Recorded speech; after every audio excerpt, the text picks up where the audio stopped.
സീസണാവാൻ വേണ്ടി ഞാൻ കാത്തിരിക്കുന്ന ഒരു സാധനമാണ് കേട്ടോ ഈ റംബൂട്ടാൻ. എനിക്ക് ഭയങ്കര ഇഷ്ടമുള്ള സാധനമാണ് റംബൂട്ടാൻ കേട്ടോ.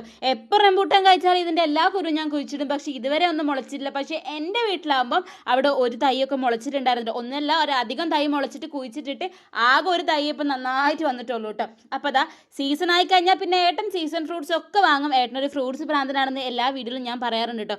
അപ്പം ഞാൻ എൻ്റെ പച്ചപ്പാത്രത്തിനെ മാറ്റി വെച്ചിട്ട് ഇനി മുതൽ കുറച്ച് വീഡിയോസ് നമുക്ക് നല്ല മഞ്ഞ പാത്രത്തിലെ ഫ്രൂട്ട്സ് ഒക്കെ കാണാം കേട്ടോ. ഫ്രൂട്ട്സ് എന്ന് പറഞ്ഞാൽ ഏട്ടന് ജീവനാണ് കേട്ടോ.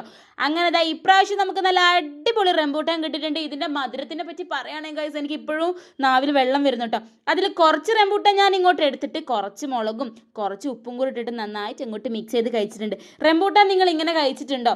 ഇതിൻ്റെ കൂടെ വേണമെങ്കിൽ കുറച്ച് പഞ്ചസാരയൊക്കെ ഇട്ടിട്ട് കുറച്ച് ലൂസാക്കിയിട്ട് ആ വെള്ളം കുടിക്കാൻ നല്ല ടേസ്റ്റാണ് കേട്ടോ. അങ്ങനെ കുഴച്ച് അങ്ങോട്ട് എടുത്തിട്ട് കഴിച്ചപ്പോൾ ഉണ്ടല്ലോ എൻ്റെ മോനെ എന്തൊരു ടേസ്റ്റാണെന്നറിയോ. നല്ല മധുരമുള്ള റംബൂട്ടാനും അതിലേക്ക് നല്ല ഉപ്പും മുളകും കൂടി ഇട്ട് അങ്ങോട്ട് കഴിക്കുമ്പോൾ അതിൻ്റെ ടേസ്റ്റ് എനിക്ക് പറഞ്ഞറിയിക്കാൻ പറ്റുന്നില്ല. നിങ്ങൾ ഇതുവരെ കഴിച്ചിട്ടില്ലെങ്കിൽ ഒന്ന് കഴിച്ചു നോക്കൂ കേട്ടോ. റംബൂട്ടാൻ എന്ന് പറയുന്നത് എല്ലാവർക്കും ഇഷ്ടപ്പെടുന്ന ഒരു ഫ്രൂട്ടാണെന്നാണ് കേട്ടോ എനിക്ക് തോന്നുന്നത്. അപ്പോൾ എന്താണെന്നുള്ളത് കമൻറ്റ് ചെയ്യാൻ മറക്കണ്ട.